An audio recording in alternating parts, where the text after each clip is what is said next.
Hello and welcome, everybody, to another episode of Check Up.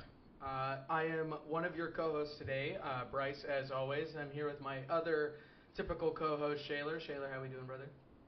It's good. It's good. I love it. Short and sweet. And then we have a new addition to the pod Yes, for sir. today. Yes, we do. Reed, how are you doing, brother? Pretty good, sir. Hell Ready to yeah. lock in today. We Let's are get it. locked in. Yeah, Reed's gonna be our college basketball correspondent Yes, throughout the sir. season. Well, yeah. So that way, Shayler and I can maybe focus on the NBA hoops a little bit and have somebody who's tuned into the college game. Yes, My sir. childhood picking pop partner, Reed Wilburn. Yes, sir. Pick and pop. Hell yeah. Had to. So excited to have you here today. We are going to talk college hoops a little later in the pod, but I think just to start us off, we're going to talk some NBA as always. We'll get into some teams and some players that we like from the past week, but I'm going to start up top with a little bit of a game. I'm going to ask you some questions, and I want to know your answers.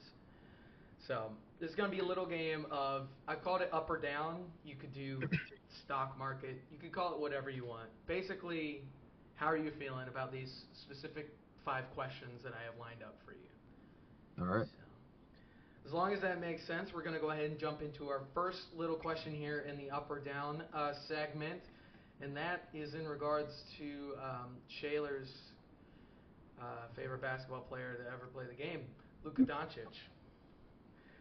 So, Oh, Luka Doncic, of course, famed LA Laker Luka Doncic, is probably at worst a top four player in the NBA. But I have an Sure. interesting question for both of you. Are we up or down on Luka as the head lead guard of a championship team? Go ahead, Shay.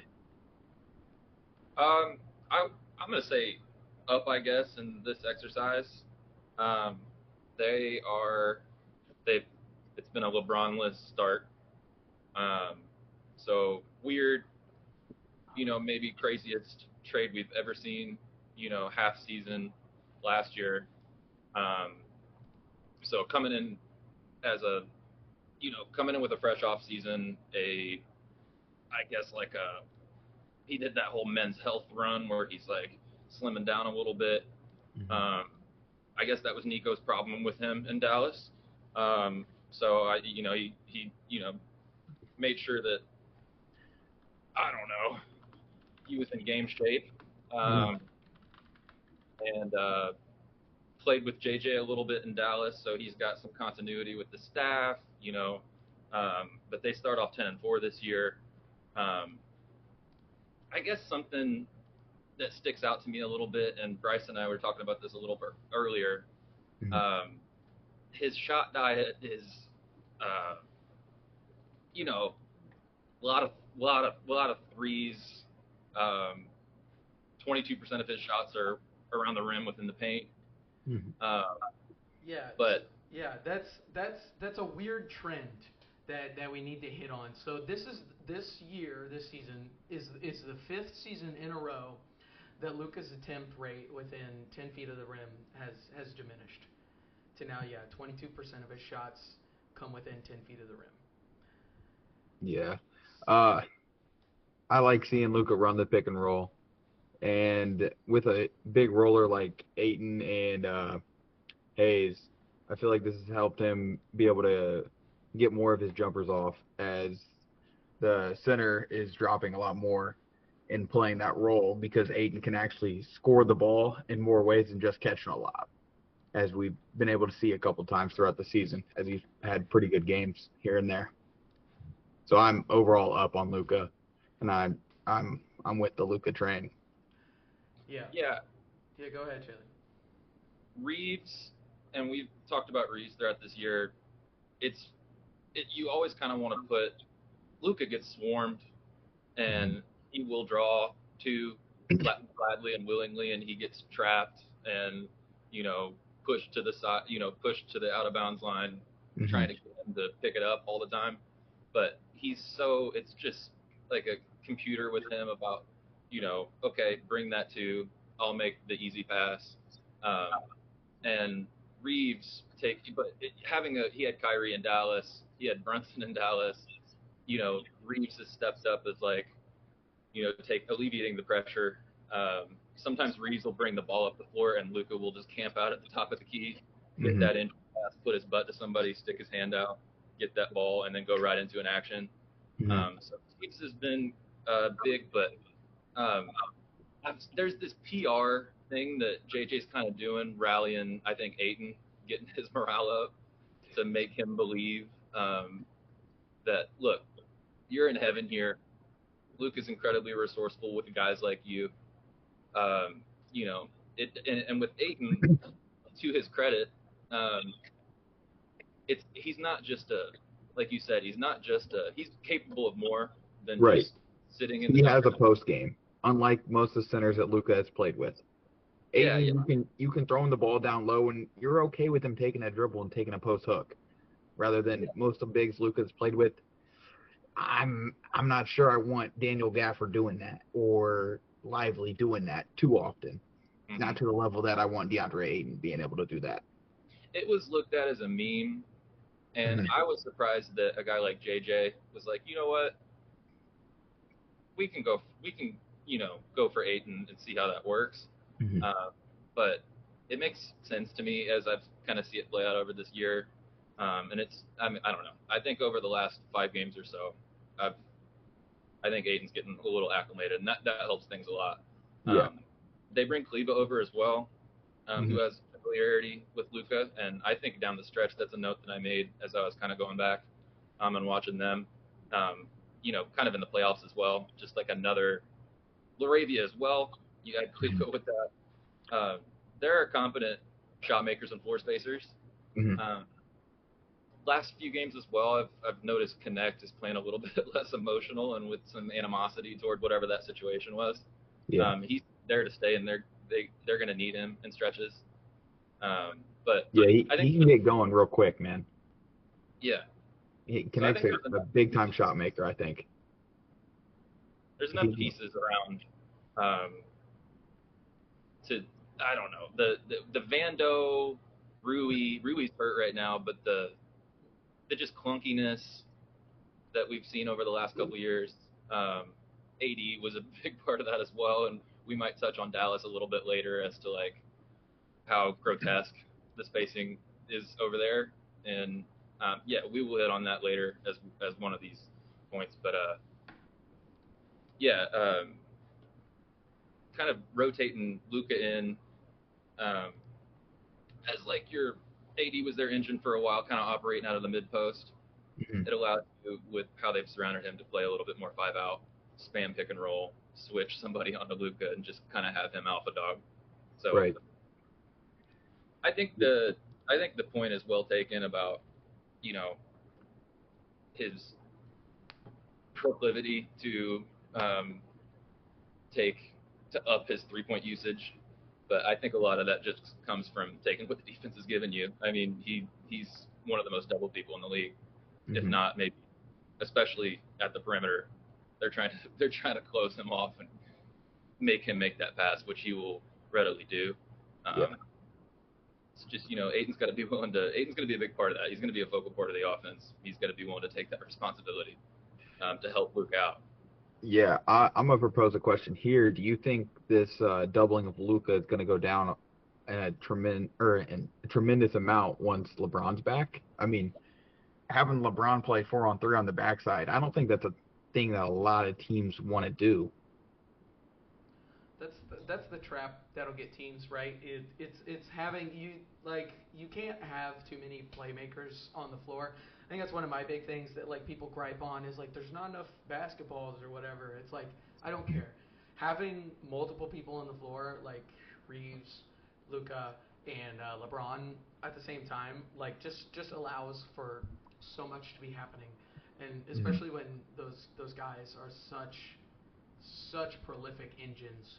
Um, you can never have too much playmaking, so I don't foresee that being any sort of an issue. Um, it's really Yeah. just on the defensive side that I would care about with LeBron coming back. But Yeah, Yeah, I agree there. yeah, when Well, LeBron time will does only tell. when LeBron does come back, what do you think that starting unit? Who do you put? Is it? Do you think Rui starts still?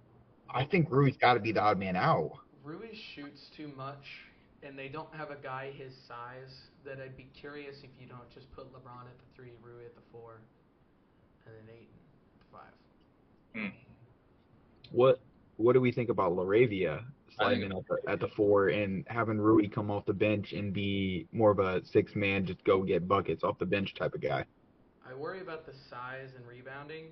I think Yeah. in that lineup, especially if Aiton's not going to be like a dominant rebounder, like he tends to come and go in that Hmm. aspect. So I think big teams would bully them pretty hard.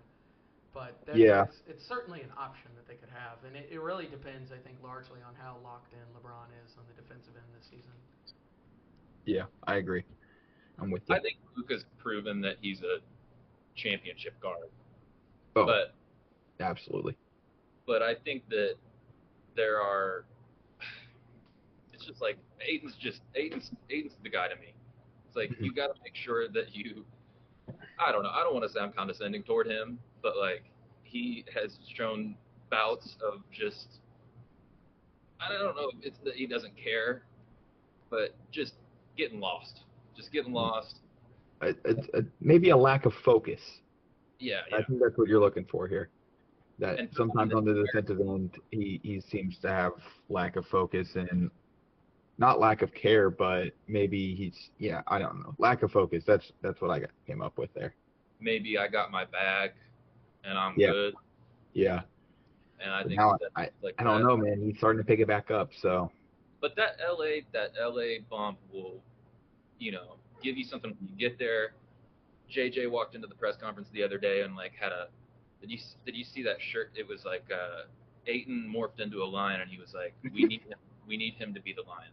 hmm So Missoula like psycho stuff, but like it's hmm obviously like they know that they need to like make him feel like you get the maybe Miles Turner was big about that in Indy where it's like let's get him that top key look.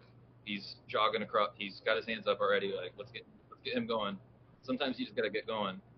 yeah, At I least definitely, at least Aiton can do that. yeah. He's Yeah. he's nice around the rim. So I'm hopeful. I'm bullish. I just Aiton's got to stay engaged for me to think that Luka could win a championship this year. Jackson Hayes is not going to do it for me. Not at all, unfortunately. Yeah. I One a quick thing. I'll play devil's advocate for like a minute, and then we'll move on. I think the main reason I posed this question is because in my mind, Luka's gotten a lot better in his career at like, and Shayler, we were kind of talking about this today too, of like that little like pump fake, and like you can call it foul baiting or whatever you want to call it, but like drawing people in and then using that to create advantages for his teammates, for himself, getting to the free throw line, whatever. He can really only do that when he's like taking jump shots. So I think his game has just morphed a little bit from where it was early on in his career, and also playing off of like a secondary uh, creator like a Kyrie or an Austin Reeves. Kind of lets him take less offensive load. He doesn't need to drive as much. He can kind of just be off the ball, take shots, whatever. I think my only concern with that is the variance that it can cause. We've seen some of that. OKC completely like took away his game and it, like Hmm. made Luka a non-factor in a game that the Thunder won by 20. So not every team is OKC, obviously, but there is a little more variance, I think, included into his game if he's taking a lot more jump shots rather than getting to the rim. So just something interesting, but I think overall I agree. Like obviously Luka is a championship level guard. So let's go ahead and move on to another point guard, another team, the Mm. Atlanta Hawks, the streaking, Mm. amazing top of the Eastern Conference, Atlanta Hawks. I'm going to ask you guys this question: are we up or down on the Hawks without Trae Young? Let me spit Mm. some stats at you real quick. They are now 7-2 without Trae Young. I believe they went on a 4 or 5 game road trip here recently. Since Trae went down, Jalen Johnson is averaging 22 points a game, 11 rebounds, and 7.5 assists on 57, 43, 76 shooting splits. And then since Trey has gone down, the Hawks have a defensive rating of 107.8, which in that time span is fourth in the NBA, an offensive rating of 116.8, which is 13th, and a net rating of 9, which is 8th in the league. So essentially playing like the 8th best team in the NBA since Trey Young has gone out. So I'll give the floor to you guys. Whoever wants to go first, tell me, are we up or down on the Hawks without Trey Young? Go ahead, Reed. I'm asking the question back to you. Is this in the short term or the long term? Are we asking this question? I mean, this is the long term, right? The Hawks didn't get an extension done with Trey Young this offseason, and by all reports, they were nowhere close. Nowhere Right. close to an extension. So this is a prove-it year. The Hawks went out. They got some deals done in the offseason to bring in more defensive help. We got Jalen Johnson back healthy. Quinn Snyder, who's a very good coach, leading this team. And the Hawks are saying, okay, Trey, prove it. Prove that you're worth the max contract that you're asking us. And they started the season shaky. Now they're 7-2 without him. Mm-hmm. Where does this have you leaning? You got to make a decision by the end of the season if you're the Hawks. That's where we're Yeah. at. Was Go Pat ahead, Bev right? Yeah. You said let it ride. Shayler? No, I said was Pat Bev right? I mean, Maybe he was. maybe. Maybe. Maybe. But I'll go ahead here. I'm a big Trey Young guy. I mean, I've loved Trey Young since his days at Oklahoma, where he was averaging 27 points a game or something crazy, and shooting shots from the logo. I mean, he was absurd back then. But I mean, I don't know. I think we're gonna have to go down on Trey Young with the Hawks here. I mean, what if they end up with the number 1 pick and get Darren Peterson, and then you have a lineup of 6'6" Peterson at the point. You got Daniels, Risase, Jalen Johnson, and whoever you want to run at center, a Kongwu or whoever else they end up getting. I mean, I like that lineup a lot. And whatever pieces you can get for Trey Young in there. I like that versatility of that lineup. You mean they trade Trey Young for 4 first rounders? I mean, potentially. But don't they have the Pelicans pick? Yes, they do. Yes, they do. I mean, that's looking like number 1 possibly right now. Yeah. It's up there. Yeah. So that's my thought if I was their GM. Is potentially, I mean, could I get off Young and still get Darren Peterson, and then I think we're right back next year in the same spot we're in right now, possibly with a more versatile lineup where you don't have to hide Trey Young on defense. Yeah. That's what I was gonna say about Trey.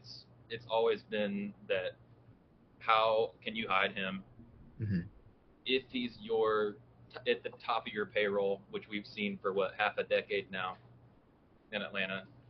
They've had chances. What was the farthest they went to the semifinals in? No, they went to the conference finals. Went to the conference finals and got rocked. Yeah. Who was that against, the Bucks? Maybe? No, it was 2021. Yeah. So that wasn't. It was the year before Boston went. We're gonna spend so much time trying to figure out who this is. That's the Bucks, I'm pretty sure. You guys. Yeah, it was the Bucks. Yeah, 100% Yeah. Bucks. Yeah. Yeah, that was when the Bucks won it all. Yeah, keep going. Sorry. So they did the DeJounte Murray thing.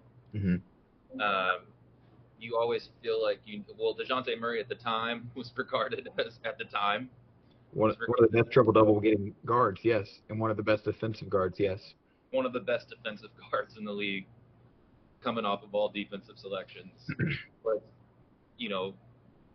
place we have to play, and then they went and got Dyson Daniels, which was incredible value. Who will be next to him until he's there or not there. And Jalen, it's just you want plus size, solid 3-and-D completely around him, and then now with what they did this offseason, they've added more big guards that can floor space, and with Nickeil Alexander-Walker, and a floor spacer at the five with Porzingis, and Porzingis is in a weird twilight era of his career, but it gives you a different look. But they've just tried a lot of different things around him without really pointing at the head of the snake. Right, the defense of Trey Young, unfortunately, and Yeah, I mean, what his shooting percentage from deep has gone down the last couple years, I believe, it Yeah, has. it's super shaky. and yeah, um, He's a do-it-all offensive talent great point guard. I that, mean, one of the best passers in the league as well. But as we've stated, I mean, the defense is just too lackluster. He's and just too little. I don't know the second part of it. If you've decided, and I think we're all pretty much seeing what we're seeing with him off the floor, and what kind of the switchability that provides. I like the idea of Dyson as the lead guard. Anyways, it doesn't even have to be here. Just the way that the league's trending, Hmm. the big revolution that's coming, really, and just like teams' creativity with their lineups now running three bigs, Hmm. uh, and not necessarily like you don't need a. And Trey's fantastic at it, so you can make an exception for guys that are do-it-all offensive talents that are incredible in pick and roll. You surround them with lob threats like Trey is, but you could also get away with. I mean, Dallas just tried to start Cooper Flag at a position he's never played before as an 18-year-old to be the primary initiator of an offense, and it didn't work very well. But it's like you can get creative, Hmm. and you don't have to just buy into like we need a one guard, we need a two guard. Um, Hmm. you could put Nickel Alexander Walker next to Dyson Daniels with Jalen Johnson and Right. Mo I mean, Gaye. this isn't like the '80s anymore, the '90s anymore. You have one guy that brings up the floor every time. We Yeah, got uh, three or four or five guys on a team that at any given time can bring the ball up the court off a rebound, off an inbound. I mean, it's not like we just got Mark Jackson out here backing the ball up the court the whole time anymore. mm-hmm. So I'm with you, man. And that's not really what Trey does, to be fair. But No, no, I'm just saying he's very ball dominant and it doesn't allow for others on his team to make plays like as often as they can when he's not there. Like I mean, as we've seen with Jalen Johnson's numbers going way up without Trey. like Trey's usage numbers are pretty much like when Trey's on the floor, people are looking at him. When you Mhm. get a rebound, you're looking at Trey. Yeah. Trey brings the ball to the floor now. I like seeing Jalen Johnson be able to grab a rebound without Trey on the floor and initiate it. If Hmm. you like, increasing your transition opportunities, uh, and just going faster, um, increasing your pace, um, flying around on the defensive end. Um, I'm down, but this was always the prove it year, like you said, Bryce. He's had a lot of time, so it's not looking it's not looking good. But the conversation that carries after that is what kind of value Yeah. does a guy like him have, and our teams. That's that's the other thing I was gonna pose is that is Trey Young's value highest to the Hawks than it is to anyone else? Like I'm not sure who's going to trade for Trey Young, and I'm not sure what you can get back for him. So we'll see. We'll see what happens. But Yeah, it's I, and then I'll finish this up by playing devil's advocate one more time, just to present another part of this argument. I think it's really easy to see something happen in the short term, and make connections without context. So mhm. the Hawks have played a lot of bad teams. Like they played like the Kings, the Clippers, the Jazz. Even though they're on the road, like those are bad teams who are floundering right now. So maybe a little bit of like some schedule luck in there. And then I think it's hard to give up on a talent. It's really easy for us to sit here and say, let's give Hmm. up on Trae Young, let's trade Trae Young. But it's really hard for teams to disconnect from that talent. And like you said, Reed, the Hawks are like built around him a lot Hmm. right now. So you're this far in. I mean, I don't think Trae Young has a contract past this season, or maybe he's got like a +1 or something. But so you're talking about a team that would be trading for him in the short term. I'd rather and another interesting that about the Hawks right now is I believe they are number one in assists since he went down. So passing the ball a lot, very connected, playing as a group. I think it'd be interesting to try and bring Trae in, and this has always been the thing. It's like to get him off the ball a little bit more Yes. to make his opportunities easier. Like play him like Steph. Let him run off the ball screens in the corner where he Please. can curl around up top and like pull up for open threes rather than doing pull ups out of a pick and roll or something. You know what I mean? Yeah. So hopefully I, like the Hawks can bring him back in. Let him play off the ball a little bit more. Let him make plays as a secondary creator, and then he can bring up the ball, of course, a lot.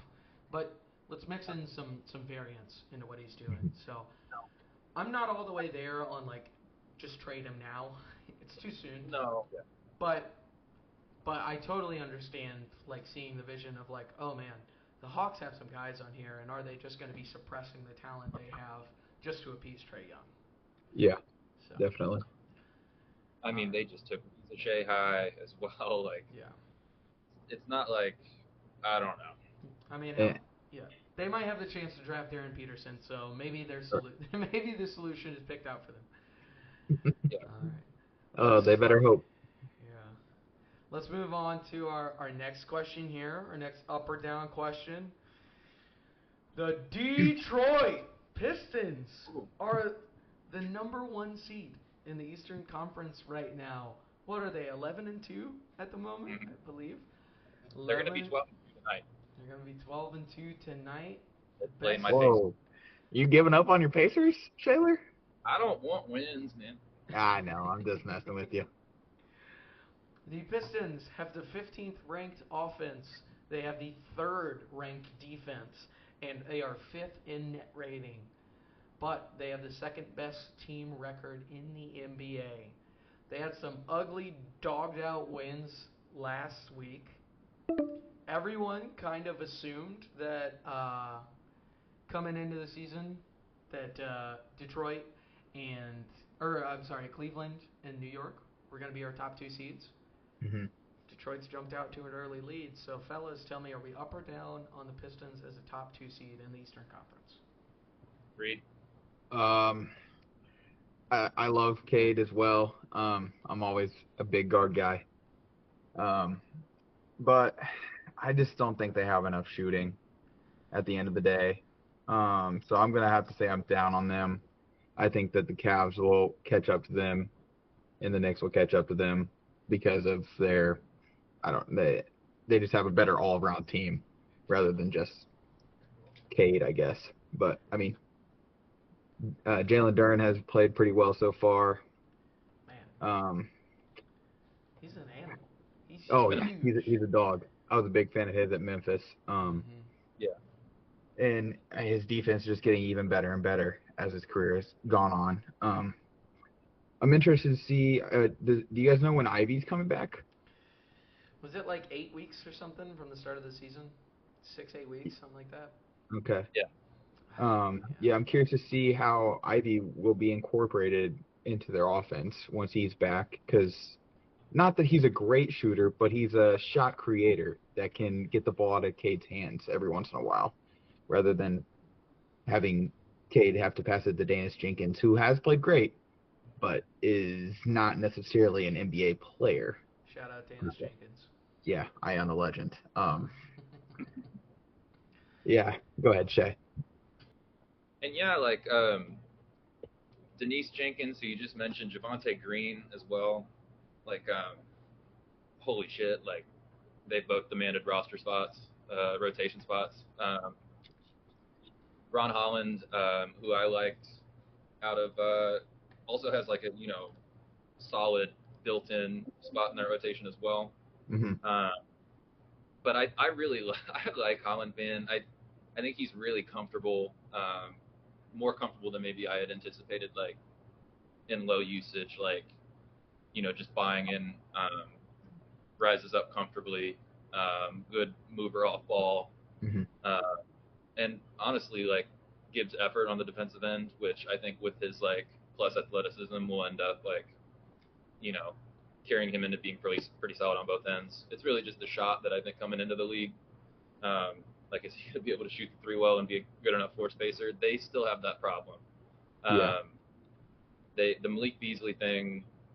I mean, he was literally historically one of the best 3-point shooters we've ever seen, like individually throughout a season, and he just couldn't get off of DraftKings, so they had to scurry and go get Duncan Robinson and go get Karis LeVert, who played with J.B. Bickerstaff in Cleveland. And to be honest, I saw a couple years of LeVert in Indiana. I saw a lot of him. He is, to be fair to him, like he's his own offensive engine, and he can get to a spot and like give you some quick offense, but like it can be pretty shaky. He's not the most efficient guy. Um, but we'll see how that develops over the year. If he's able to kind of go on a heater and like reinvent his season a little bit, that would certainly help for them. But he's not necessarily like a catch and shoot. Like he can be, but Hmm. they just are kind of missing, I think, Malik a little bit. Not to say that they haven't been able to find a way. I mean, like we said, we're talking about them because of how incredible their record is. It's just, and Reed, how much I love Duncan Robinson. Oh yeah. That's my guy. Uh-huh. Through, the D3, D2 levels, and Yeah. one of the best. I miss Duncan Robinson podcast. Oh, You know, what was it called? I can't remember anymore. oh, it was I don't know. It's been a few years. Yeah, dude, it's been like, oh, what was it like when he first started getting DMPs with the Heat? That's when he first stopped. They're like, you gotta stop. You gotta stop. Yeah. Hold on, let me see if I can find it. But yeah, Duncan is just a guy that you could just have run, but you kind of have to get him open. Yeah. Uh, so it's not really like always the easiest with, and he's gotten a lot better as a defender, I would say. He got to a point where you were able to tolerate it, but they still need a replacement for that. They're going to be looking for that maybe at the deadline because I think they're going to be buyers if they're able to maintain this record. Maybe go get another guy in there. I don't know who those guys would be, but maybe we can have a I clear idea of I that. got I got somebody I want to throw out there, but Go ahead. I'll wait a little bit. Go Oh, ahead. you want me to go ahead? Yeah. What do we think about Laurie for them? Mm-hmm. He's been the guy. Yeah. I mean the Jazz definitely. I don't feel like they want to win. They want AJ DeVance on their team. The Tobias Harris replacement is the thing they've got to target to me. Like honestly, Yeah. like people want to hate on Tobias, blah blah blah, whatever. But like he came along and like really has helped this team, Hmm. and he's kind of like the only big contract that they have that they can trade. So Yeah. any What? deal for a star has got to probably involve him. But I think they Right. have to get some sort of like shooting four kind of in there. You can't bring. I saw people like being like Pistons should go get Anthony Davis or something, and it's like no, absolutely not. Please no. For the love of God, no. We already have Asar Thompson and Jalen Duren on this team. Like, do not put Right. Anthony Davis there too. Right. So I think Lowry is an excellent candidate. It just depends on the price point that the Jazz are willing to Say pay. what's Laurie make? Like 40 probably? Oh, he just signed a new deal, I think. I I, think Yeah. I think there are restrictions on his trade. I can go find his contract while you guys kind of talk about some other stuff. Okay. Yeah, because Yeah. I was gonna say what do you throw? Tobias. You got to throw Duncan probably too because of the contract. Because what Tobias makes, I think 25 ish. If we're saying Laurie's making 40 off the top of my head right now, I don't really know. And Duncan makes I think 15. Mm-hmm. So that makes the contract work right there. I'm not sure what else the Jazz want. Do you include Ron Holland to get Laurie? I Yeah. could do that. Yeah, 100%. I think the I think Jazz he's that. would maybe want Jaden Ivey, although I don't know. Okay. What I'm okay with the Pistons including Jaden Ivey, 100%. I'd be worried especially about the for Jazz wanting to pay him immediately, but Lowry's making about 50 mil. Oh, Yeah. that's a tough price point to get to then for the Pistons. Yeah. But it's doable. It's It's doable.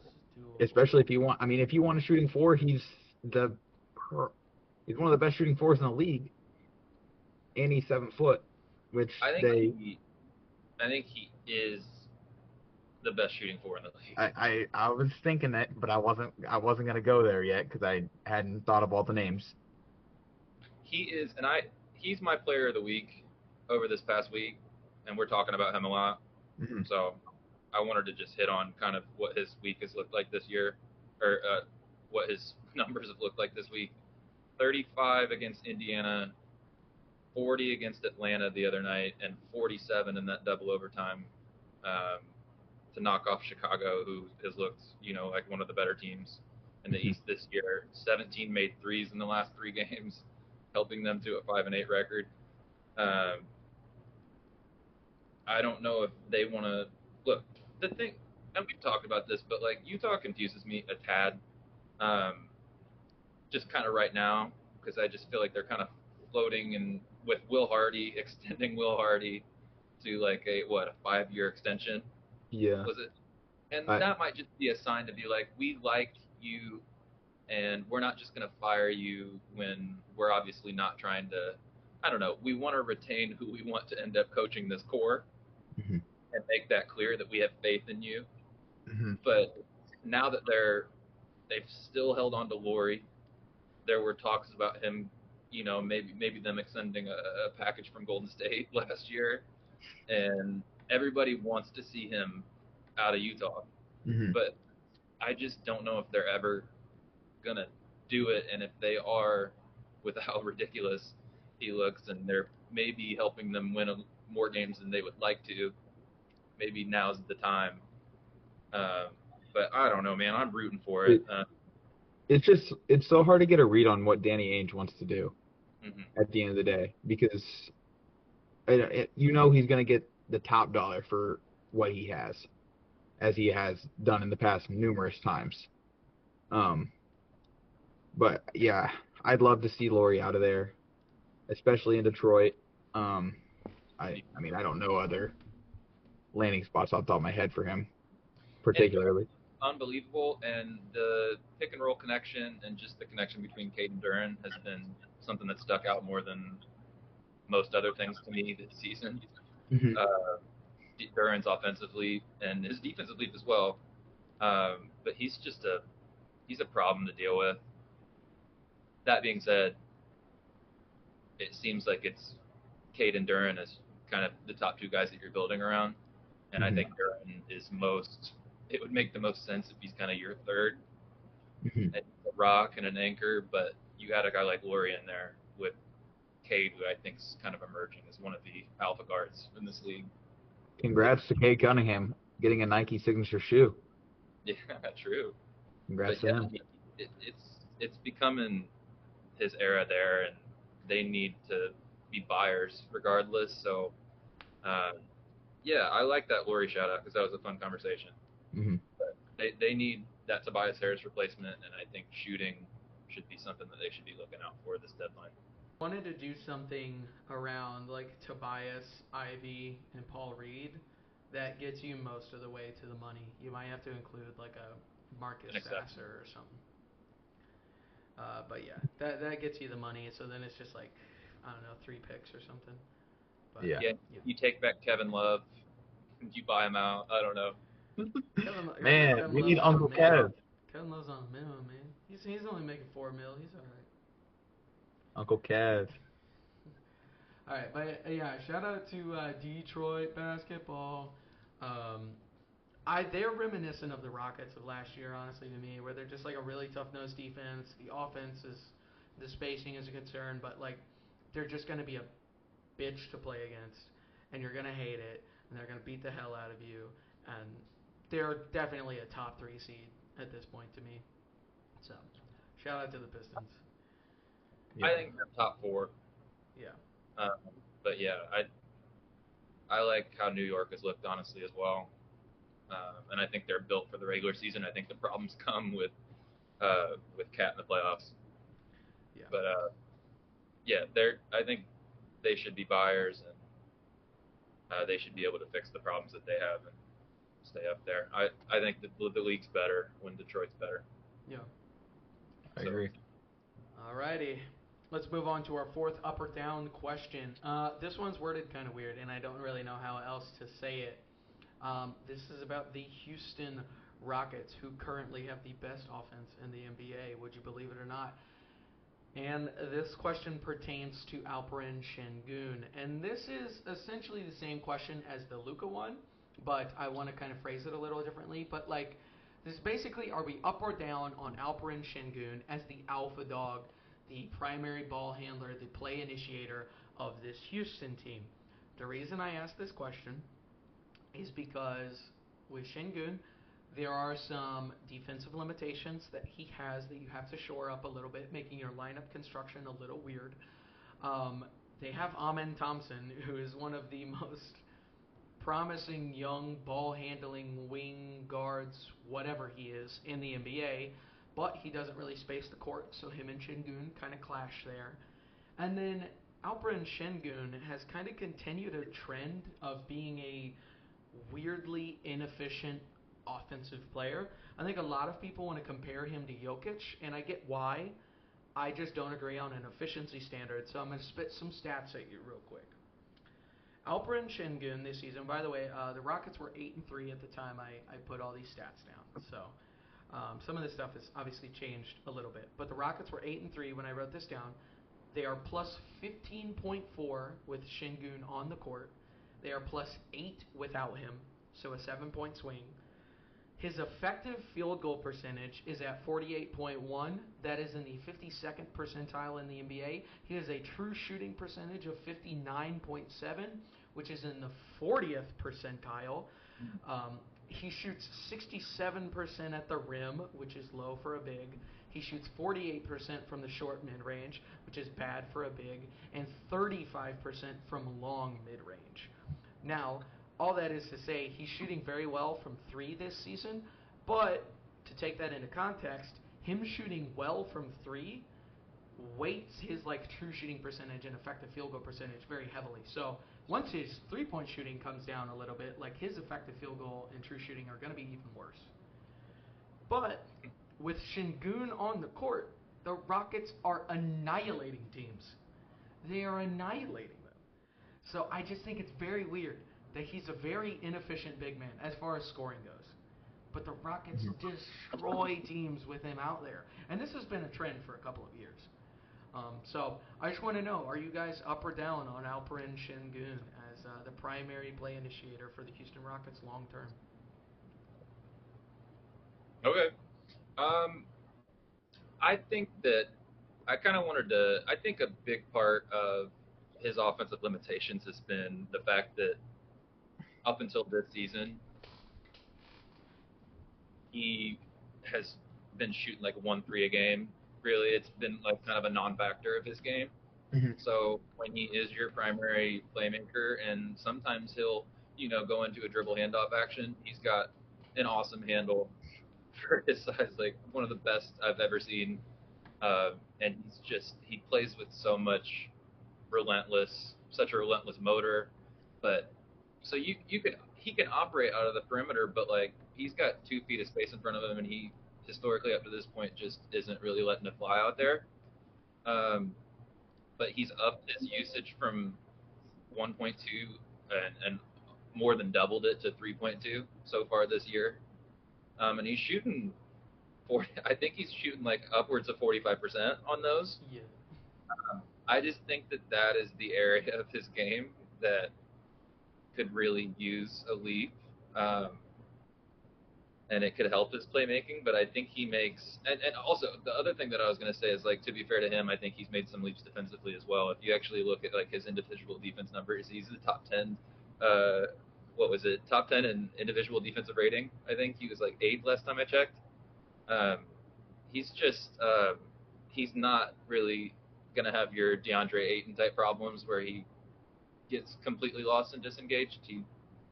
I I don't know. He's tough. He doesn't really get out physical to 10, but um, I don't know. I still think that Katie and him are learning how to operate on the same floor together in the half court. Mhm. But as he is able to draw more attention potentially by taking more threes out in the perimeter, um, that can help the spacing. But you kind of have to place him with a Jabari Smith or a Steven Adams on the floor at the same time. So the spacing is just a little weird to me. But you can dump it off to him on the block, draw two, um, and find KD open a little bit. I just, I don't know. I think he, what's it? Is he an alpha? Is the question. Basically the same question as the Luka, right? The Rockets are they're going to be a top three seed in the West, even after the Fred VanVleet injury. They are going to be labeled as contenders, but are they truly contenders with this play style? Like Alperen Şengün is their best player. Traditionally, you need like a top five guy in the NBA to kind of win a championship. And what I think is so weird is that the Rockets are playing a style that like no one has ever really played. Like they are getting offensive rebounds at such a historic rate that literally no team in the history of the NBA has ever done. And that's how they manufacture such good offense, right? They're huge. They're massive. They're ginormous. They have the best offensive rebounder of all time with Steven Adams. And they just get every single one of their own misses. And then they just put it back in. So I think partly like Şengün has always been kind of a little inefficient as far as bigs go. And then Mhm. so the Rockets were like, okay, how do we mitigate that? And it's like, okay, just be huge. Be huge. Get every single offensive board and just put it right back in. And that's how we'll manufacture offense, and then we'll just bully the hell out of you on the defensive end, and we'll be an annoying team to play against. I'm a little concerned that come playoff time, just because we've never seen this, so I don't know. We don't have data on it. I'm a little concerned come playoff time. Like, is the court going to be too crowded? Is it going to be a little too easy to defend them? Are they going to be too predictable? And I mean, we saw it against the Warriors. Like it just those games against the Warriors last year in the first round were just dogfights, and it was Yeah. like every time the Rockets came down, it was like hope and pray that Fred VanVleet hits the dumbest shot he's ever taken, or hope and pray that a flip shot from Şengün goes in. Now, of Yeah. course, they have Kevin Durant on their team this year. That makes things Mhm. different, but I don't know. It's an unproven play style. It's been effective so far, but I'm curious to see what other people think about it because I have my doubts. Yeah, that's kind of what we saw on opening night when they played the Thunder. The Thunder just forced them to take jumpers, forced them to take contested bad shot. I mean, not bad shots, but tough shots, and just prayed that they got a rebound eventually. As I mean, the Rockets were eventually gonna miss. So, and the Thunder also have great defense. So, Yeah. Well, it was kind of like the Thunder. They just like the Thunder like packs the hell out of the paint, and then we're yeah, like, Amin Thompson, if you want to take 10 threes of this game, please do. yes. Tari Eason, if you want to take 8 threes, please do.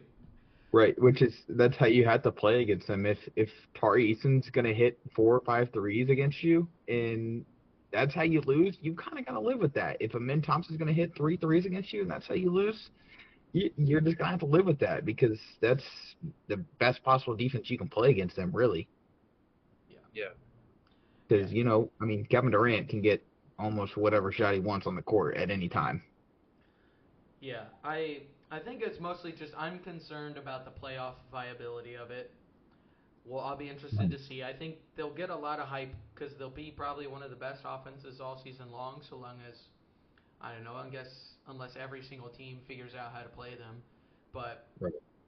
I think for the most part, I'm a little concerned again with how inefficient it is. It's like they are relying that I have to get that offensive rebound. They have to get offensive rebounds in order to win basketball games, and that is traditionally something that would probably disappear in the playoffs. I'm gonna pose another question here. Do we trust Reed Shepard running the point come playoff time? No, and No. they won't either. Ime won't. Yeah, I don't think so either. What what do we think about? maybe going out and getting a Dennis Schroeder for them. He's been he's been horrible. Yes, but he's Dennis Schroeder in the playoffs. Yeah, Yeah, he's a mercenary. So Mr. FIBA MVP, Dennis Schroeder himself. Yeah, you put Dennis Schroeder on a good team, and he's a solid player. I think we saw it last year when he went to Detroit. or just going and getting another Yeah, guard. somebody I think. trust handling the ball, and that is going to be able to get KD the ball in his spots. Yeah, I I think like I think they will make some kind of move. Yeah. They're not going to make a big move, right? They're not going to go out and trade for a star guard. They have Fred VanVleet on a big contract waiting to come back. I could for sure see like a small move coming at the deadline. Like they didn't get a contract extension done with Tari Eason, so it's like, That's what I was okay, about to say. how I we think he feeling? might. Yeah, it's like how we feeling about Tari right now? Like, do we want to keep Tari? Do we want to see his trade value? Dorian Finney-Smith has yet to play yet. It's like, okay, do other teams maybe want Dorian Finney-Smith? We have enough wings who can defend on this team. Mm-hmm. So I think they'll definitely make a move for some sort of placeholder point guard. Yeah, that's just Schroeder was just the one that popped in my head that I thought could be available. Oh, he's available, baby. He is available. Anybody on that Kings team should be available. Anybody Jeez. on the Kings. Yeah, I think even in like our preseason pod, Shayler, I said something like, "Would you do like DFS for Malik Monk?" Like Malik Monk's not a table setter, but he's a nice spacer who can get red hot, and so that might give them another like fun dimension. I mean, he's basically Jalen Green, right? But a little more selective with his jump shot. A more efficient 3-point shooter, probably. Almost Oh, definitely. So maybe it's that. Maybe it's like go get a little guy who can maybe get hot for you, and then just rely on Amin and Şengün as your playmakers. Maybe that's what they do. Mm-hmm. Yeah. And Malik's a 2 probably, but he can be an emergency 1. Yeah, he can get the ball up the court for you at least against pressure. Yeah, he can dribble the ball. Yeah. So, yeah, interesting discussion on the Rockets. I was expecting a bit more of some fight on that one. So glad to see you guys are feeling the Rockets hate. I'm a Thunder fan. I have to hate the Rockets. It's like built into my identity, unfortunately. All right, we've got one more little up or down question to do. And we're going to be talking about none other than the Dallas Mavericks. And it's a simple question, fellas. Are we up or down on the Mavericks tearing everything down to rebuild around Coop? I just don't know. I think it's clear that they have regret on how they constructed this roster, not only about the trade, Yeah. but how they didn't really come in with an idea on how they were going to utilize Cooper Flag that was very fleshed out.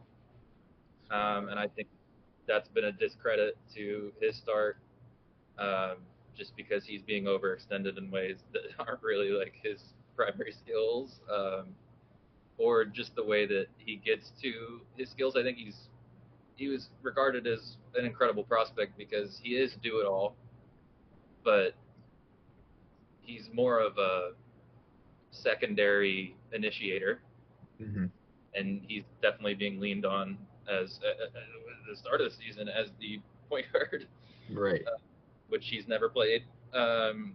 So they got Nico out the door, and now they have full autonomy, I guess, to deal with this wreckage and see how they could do that. But they don't have their first round pick for This year they do. after this year. After this year they do not. Yeah. 2031. Yeah. Which that is guttural. That's tough. So it just leaves them with, okay, you got blessed with a cornerstone after you gave up one of the most guaranteed cornerstones, and you um, have a gluttony of you have a lack of depth in certain positions and a gluttony of depth in others. In the front court, they have. Uh, I mean, they're playing Anthony Davis with Gafford and Flag, or they're playing Gafford with PJ Washington and Hmm.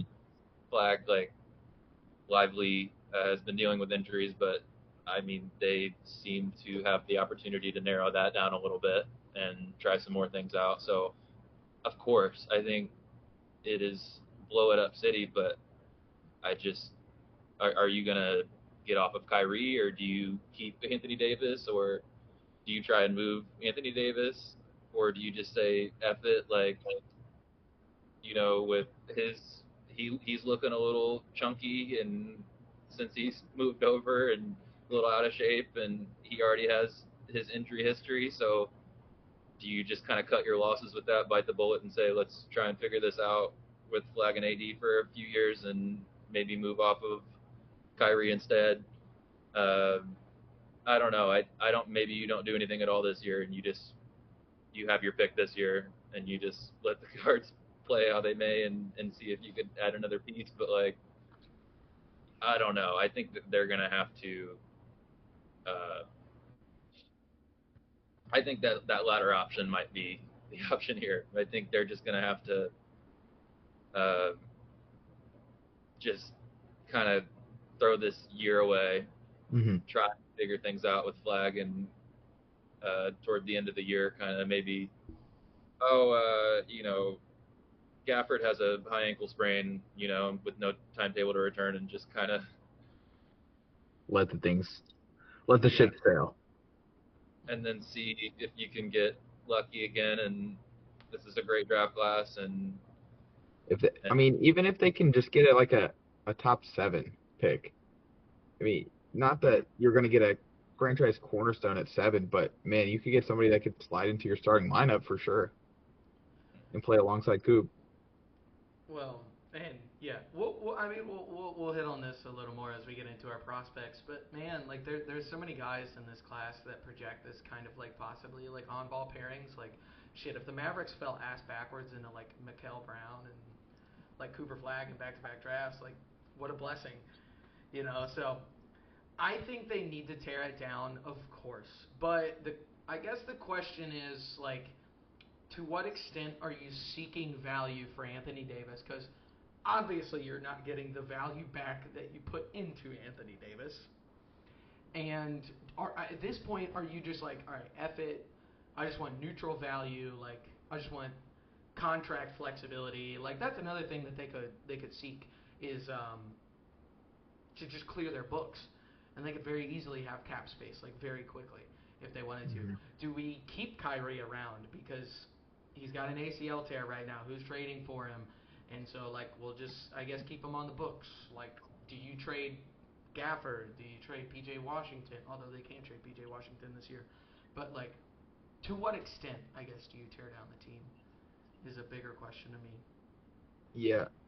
My question is who is trading for Anthony Davis right now? I don't see any teams out there. I mean, yes, he's a very valuable player, but what team does he really fit on right now? What team does Kyrie fit on right now? I think they're gonna just. I think he's gonna be here for a little while. Yeah, I that's what I'm thinking, leaning towards right now, just off the top of my head. I don't. They just traded Luka Doncic for him. Right. Your pride is hurt, Yeah, and you kind of have to keep him at this point. you're not gonna get. Yeah, you just traded him for Luka Doncic. You're not gonna get even you doing that. If you do it, whatever that's gonna be, you're gonna be memed on, and Oh, maybe it doesn't matter, but it's just like that's why I guess you just he's still Anthony Davis, and you're just gonna hope that he could figure it out there. But figuring it out for Anthony Davis means you've got something to build around. So right. I just don't know who's doing that. Yeah. Yeah, I there's the nuclear option, which is like the Clippers, right? If the Clippers just like panic And they're like, oh my god, let's trade like John Collins and a bunch of other contracts or something for Anthony Davis and just get what we can Mhm. get.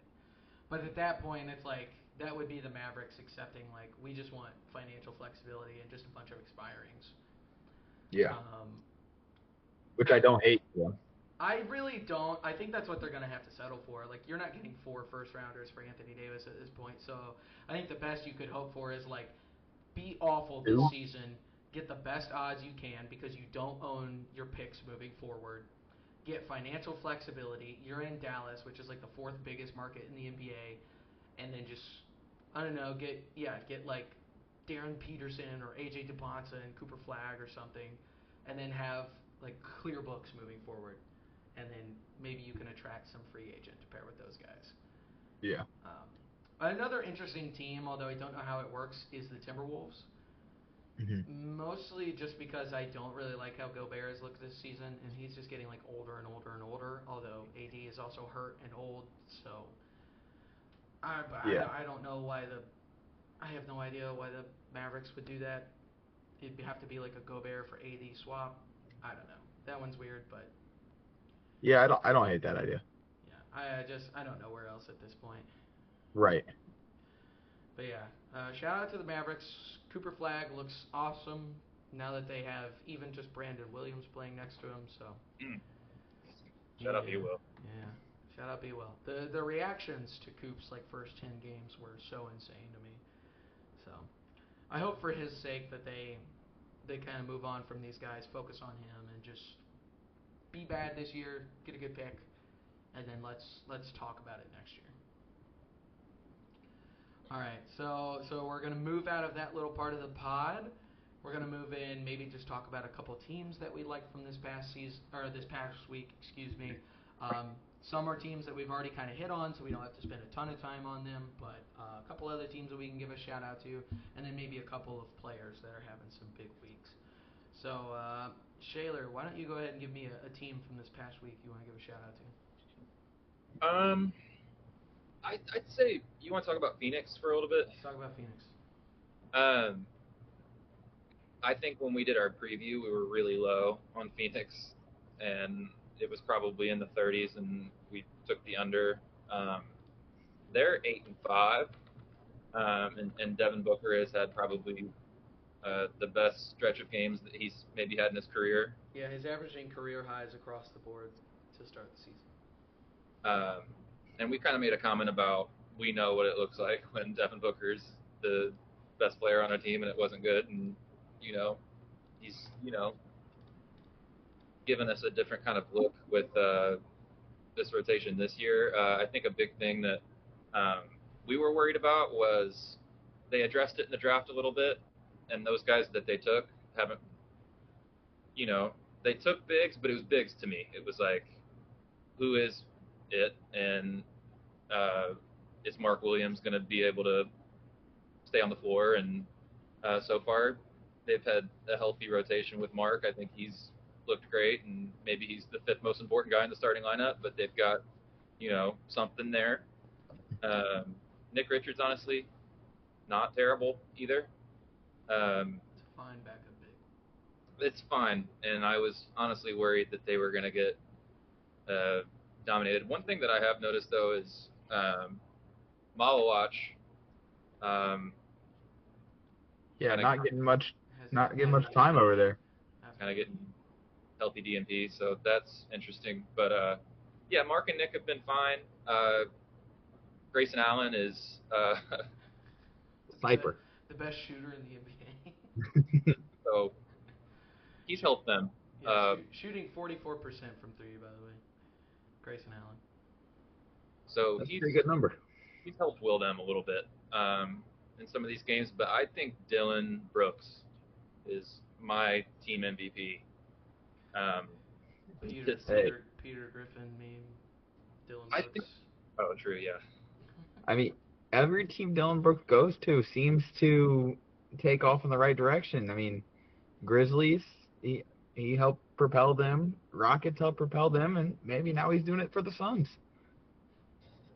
Yeah, I mean, I think their defense has just been surprisingly pretty solid, and and it's not like I think maybe people didn't see him in college or remember anything about him before, but like He he was a can, bucket. He yeah, was a bucket. and he's putting up like I think 20 or 20 plus points per game as well.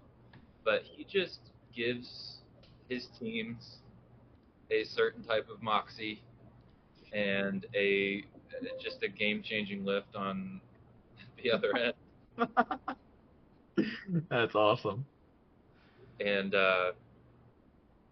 Jalen Green, who was really the like looked at as the prize in this deal. What is he played one game, Played I one think it game. said and he played two. Played one but game and he's out for 4 weeks. so maybe the trade, you know, maybe it was really maybe Dylan Brooks was really the prize, and yeah, All I know is that Memphis traded him, and Memphis has been one of the most sad sack teams in the league since. So, mm-hmm. or well, they Yeah. let him go rather. They didn't trade him. Yeah. Yeah, the Suns are playing good defense, which is something that they just could not do last year at all. They were horrible. Just it was an effort thing more than anything. It wasn't necessarily personnel, although Bradley Beal, yeesh. But this year they're Nurkic, just oh, big Nurk, the starting yeah. center for your Utah Jazz. But they're playing together a lot more. Everybody's playing harder. Uh, Good early returns on Jordan Knott as a first-time coach. I think a lot of people around the league, there's been buzzings that like, yeah, Cleveland is off to a slow start because Jordan Knott's not there anymore. Like he was a big part of that team last season. So looking good for Jordan Knott. I like that. They kind of just cobble together wins.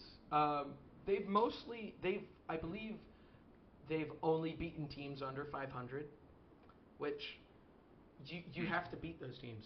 Like you have to get those wins. So they're like 8-5, but they're beating all the teams that they should. They're playing together. They're playing hard. Devin Booker's been awesome.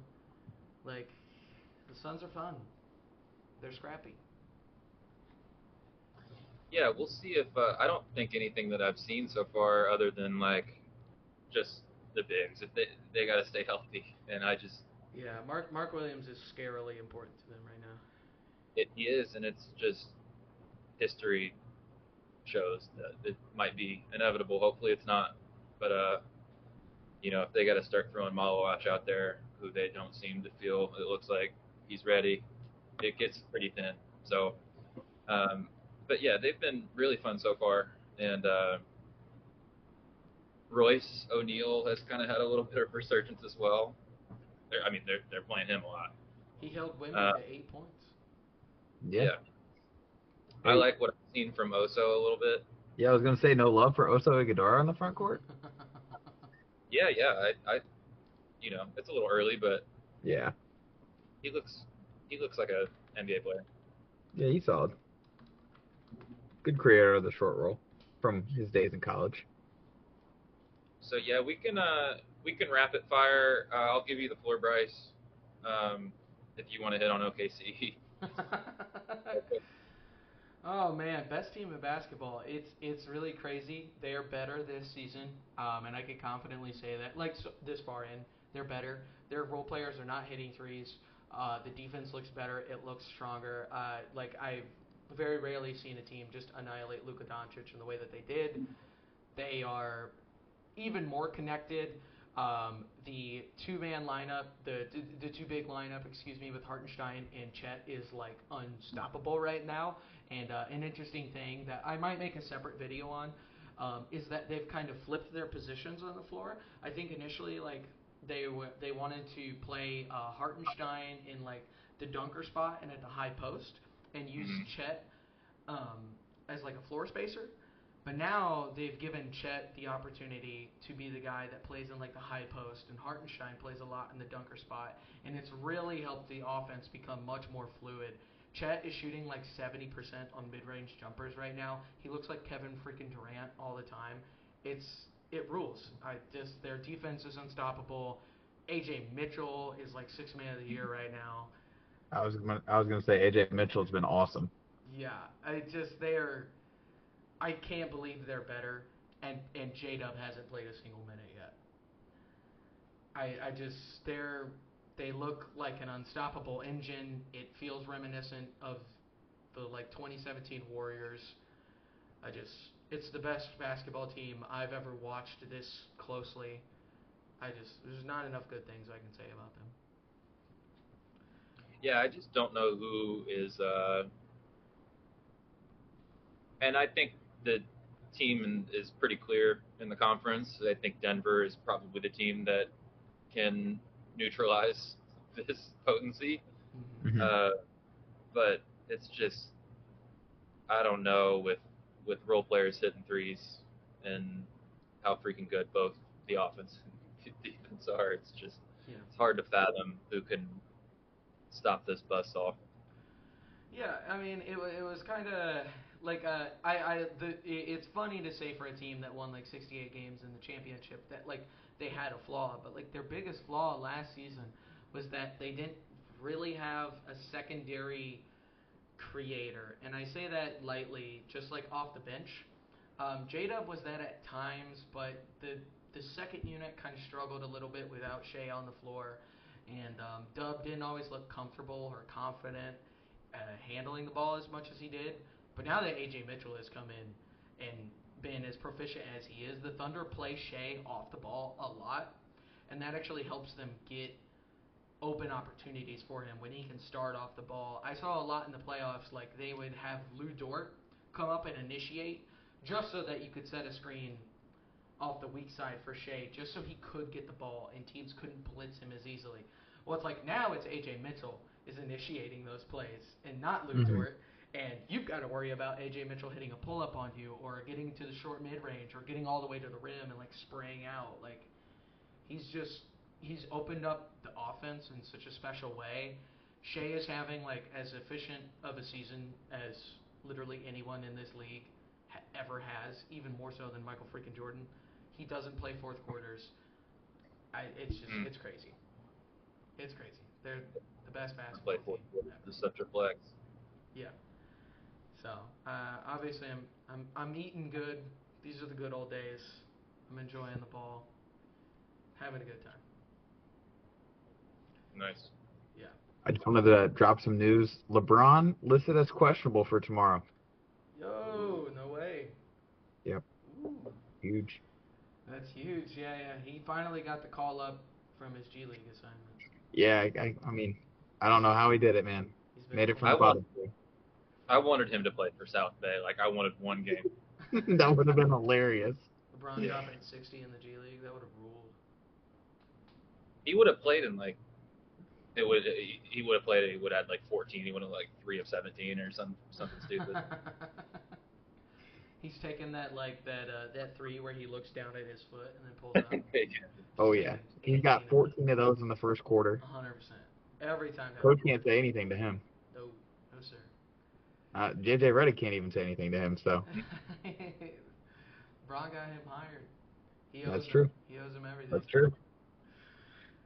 All right. Are there a couple of the other teams that I was like theoretically wanting to shout out? We kind of already hit on in the Hawks and in the Pistons. Anybody else have any other teams that they feel performed well? Uh, I'm ready to hop in. Yeah, I'm ready to get in this big board. All right, let's do it. Shout out Scotty Barnes. Shout out Jokic for having 25 points in the first quarter against the Clippers, and then having the audacity to say that he had a bad start to the game. Big board He's time. hilarious. It's big board time. All right, this is where you fine gentlemen get to take me through some college ball, Ah, and man. yeah, this is gonna be something we kind of do updates throughout the year. We'll talk about how things change, how our philosophies are kind of changing, what we think about this class. Looking pretty damn good so far. Mm. It's hard. It's hard not to be hyperbolic about a class like this, Yeah. but it's stacking up with the best of them. So Yeah. I wanted to make sure that we just got a big board out here relatively soon. just so that we can get a feel of where we're at on these guys and kind of have that evolve over the year. So this will be fun. Yeah, I think it'd be really fun as an initial exercise. Is all three of us, we kind of go through, we list our top 10-ish guys, or maybe just like lottery as we have them in the order. We'll Mhm. list through those. We'll talk about them real quick, and then maybe we'll list some guys who are in kind of the latter half of our boards that we're kind of observing, watching throughout the year that we're high on. Mhm. So, Reed, brother, please go first. Tell me your top 14. Oh, you want me to go 1 through 14? All right, cool. First I got Peterson, of course. He has potential to be a number one option on a championship team, in my opinion. And I mean, he just has great size at the point guard position. Um, and well, point guard or shooting guard, I guess, whatever he wants to play, whatever coach wants him to play. 2, I got Boozer. 3, I got DeBansa. 4, I got Koa Pete. 5, Sanak. 6, Michael Brown. 7, I got Caleb Wilson. And 8, I got Nate Ament. Those are all kind of interchangeable there. Okay. I could see any of them going any of those spots. I'm really high on Chris Sanak's perimeter shot so far. It's looked really good. I put his player comp as Jaren Jackson with rebounding as of right now. And then Michael Brown. I mean, I went to the Kentucky and Louisville game last week. Michael Brown. Whew, I mean, wow. His shot making that game in the first half especially was ridiculous, man. I mean, he shot 3 for 10 from 3 on the game. Every single one that went up, I thought it was butter. So, okay. Now I got 9 through 14. I got Jaden Quintance from Kentucky, Hans Steinbeck from Washington, Neo Collins. I told you I got him high, man. I'm a big Hans Steinbeck fan. Then I got Neo Carlos Avadalis from Virginia Tech, Rondé Yosefu from Baylor, Kingston Flemings has jumped into my lottery after his performance against Auburn, and then to round out the lottery, I got Darius Acuff. Okay. Yeah, you got some spicy names there in the back half of that big board. Yeah, I'm high on the Euro guys this year. Can you tell me about Hans Steinbeck? I'm not familiar. Right now I have his player comp as Sangoon. Probably not as good of a passer, but I like he plays somewhat similar. Like he's going to the rim a lot. He rebounds the ball pretty well. Has great footwork down low. He's a tad slow defensively, but I mean he makes up for it with his good hands and good rebounding. And I don't know. I watched him play in the U19s alongside Christian Anderson, who I have lower down on my board, but also a great player. And he looked really good there against our USA U19 competition. And yeah, I'm just big on him. He's put up some pretty crazy numbers so far. Okay. Okay, shout out. And you had Koa Pete way up there. That was I put my 4 through 8 were all kind of interchangeable. Okay. I'd put him more towards the 8 part of that. Okay. I think in that section I had Pete, Sanak, Brown, Wilson, and Ament. I'd probably go Sanak, Brown, Wilson, Ament, then Pete. Okay. Theoretically, just depending on who has what picks. Yes. What do you think about Pete's? Do you think he's a 4-5 tweener? What role do you think he plays? To me, he can't be a 3. That's for sure, because his jumper is just not there right now. I'd have him as a 4. I mean, his player comp to me, him and Boozer are both pretty similar in my opinion. Boozer's definitely higher, but their difference isn't that far off. I think they both are somewhat similar to Paulo. Maybe not as efficient with the ball in their hands, but like a mid-post creator type of player. Yeah. Yeah, he has a dog. He has that dog in him. I mean, you saw that game against Florida. That's one of the best front courts in the nation. and he just went out there and he put 33, 35 Yeah, 30. on him, and like 8 rebounds, 6 assists, and he just dominated that game. I think he could. He can't be a 3 because he's not quite there as a shooter. But to be fair to him, I don't think that. Look, he could fly. He could operate out of the dunker spot. He's just too small to be a 5. Right. He's only about 6'8", 6'9", I'd say. Yeah, but he can shoot a little bit. He's got. Yeah, his midi looks good. Yeah, I'm not saying he won't be able to shoot a 3 ever, but as Yeah. of right now, he just hasn't done it at the collegiate level.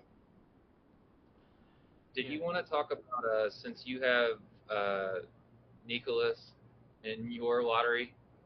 Man, if you want to pull up his highlights against Providence, man, he looks like Luka Jr. Yeah. I'm not saying that's what he's gonna be, man, but He rules. yeah, I mean, he just plays with his own pace. He can pass the hell out the ball. He can score 3 levels. Yeah, I mean, yes, I want to see some more from him, but he's looked pretty great so far. Kind of just want to. Dude, this game was freaking awesome. I mean, Providence is a legit team. Maybe not a tournament team, but they're right on that bubble, in my opinion. Mhm. So, they're no slouch. He was not somebody that I was on my radar coming into the year. Yeah. And we're getting with the proliferation of NIL, we're getting more Euro guys that are coming over, and this year it's just felt like they're just popping up left and right. Oh, it's like, holy cow! Like, yeah, this guy looks like Luka Doncic. So, I was hesitant to, and I'll go ahead and read off my lottery here, but I was hesitant to go all the way there with him already. I think that I wanted to be fair to some guys that maybe some second years that have shown it a little bit more. So yeah, you had. Can I get your top 5 one more time? My top 5. So I'm gonna go Peterson, Boozer, Devansta, and then give me Sanak and give me Michael Brown. Okay. So I feel like that tier is pretty consensus. Yeah. But Sanak's like the only true center, like up here. I mean, Quintance, whatever you want to say his name is. I think he can play center, but he's like 6'9" max. He has almost the same exact measurements as Shayler Duran.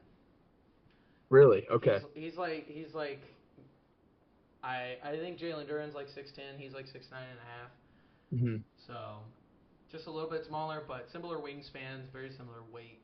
But Quincy has an extra year of college under his belt at the same age. He was the youngest player in college basketball last year at Arizona State. 17-year-old freshman, Yeah. He didn't have the ability to enter the draft. So, year at Arizona State already, and I thought he was pretty solid for them. He averaged, I think, 9.5 and like 7. Which, I mean, on an Arizona State team that wasn't very good, nonetheless. But yeah, we're kind of looking for like true bigs to emerge. So yeah, that's why as of right now, Sanak is in my top 5 because from what I've seen from him. I mean, I'm also like I heard questions about his motor and stuff, but I haven't seen anything so far. I mean, he's looked pretty locked in. I haven't watched every second of all of their games, but I watched. I mean, most of that Auburn game. He was locked in the whole time. He was going for every rebound, which that's why I have him Jaren Jackson plus rebounding because that jumper looks great too. He was I think 2 for 3 from 3 yesterday. His midi looks great. His movement midi even. So frame and physicality wise, and it makes sense that the measurements line up. Duran stuck out to me. Yeah. Kind of. So, yeah, huge frame. I'll go ahead and run through mine because it's a little different at the top. That's why I wanted to. I figured you had AJ at 3. I went ahead with Peterson at 1. I have Cam Boozer at 2. and Mikael Brown at 3. I have AJ DeMons at 4, Nate Ament at 5, Tunde Yesufu at 6, Caleb Wilson at 7, Chris Sinak at 8, with Jaden Quinton's right behind him at 9, and I have Koa Pete right behind him at 10. With Ben Sturtz, Yaxel Lendeborg, and Kingston Flemings, and LeBaron Philon rounding out my lottery there. I like that. I like the Yaks love. Yeah, He's just a Swiss Army man. I think he would have been a first rounder last year had he gone, but I can't blame him for taking the money. yeah, he got absolutely paid to stay another year, and I think he will end up being not necessarily vindicated, but people were kind of airing him out a little bit for maybe not picking the best decision for himself. I think he was probably going to go solidly within the first round last year if he did end up deciding. But Michigan's going to be kind of a force to be reckoned with this year, and not all the responsibility is going to have to. He's not going to have to completely quarterback this thing, but I think he had a really awesome debut with Michigan against Cincinnati, who is also pretty solid comp. Yeah. Good rebounder, has had experience being a number one option, but I think his mechanics are pretty pure. Yeah. I like his projectability to be able to. I don't know. I wouldn't necessarily say like because they're very different, but like just like a Keegan Murray, maybe like a 4 type that with a little bit more of. Do it all 4. Yeah. He's definitely not the shooter of Keegan Murray, but I see what you're saying. No, not quite, but just functionally. And he, like you said, he could do a little bit more, and better athleticism, I think, is going to be like a big standout between those two. It's hard to do comps sometimes, especially this early in the year.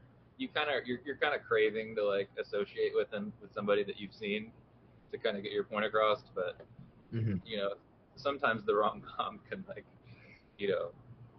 paint the wrong picture. But he's a little bit of an older prospect, so he's going to be turning 24 coming into the league. Yeah, I believe so.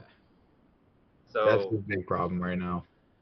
It is, and I don't know if that dings him, but I don't really know if it needs to. I think he's got some very refined skills that I just see as I think he's going to be an impact-ready guy coming into the league. I would hope so.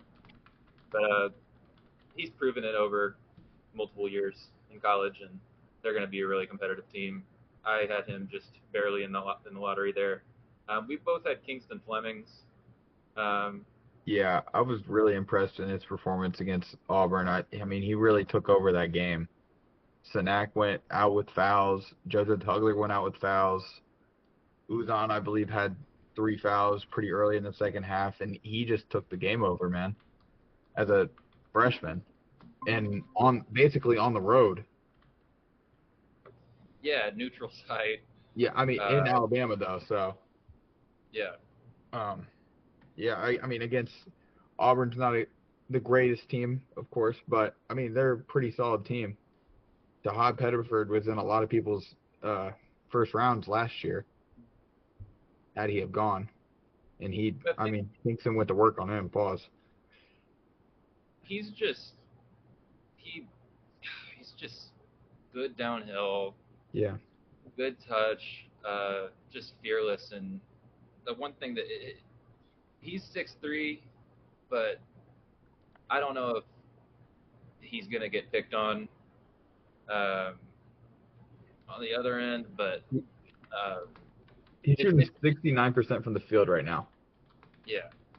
And 43 from 3. I mean, granted, or 40 from 3, sorry. 4 games in, but that's pretty impressive. Yeah, it's hard to do better, really. So, right. He's somebody that has shot up after that game, and these things can trend up and down, but Right. he looks like he's got the goods. So Houston's looking scary, man. Yeah, absolutely. I mean, this is the first time Houston's really been built around freshmen under Sampson.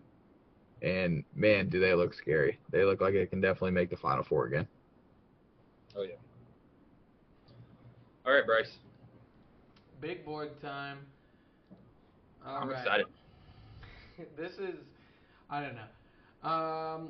I do want to say that I don't have Jaden Quantance ranked here just because he hasn't played, so I That's don't fair. know where to put him. I would probably have him pretty high because I like the defensive upside and the athleticism. Although I think the touch is a little meh, but I think he has a definitive role in the NBA, at least. But at 1 and 2, I have, of course, Peterson and Boozer. I'm tempted to put Peterson, tier break, Boozer, tier break. I just don't Yeah. think Boozer's quite at the level that Peterson is projectably.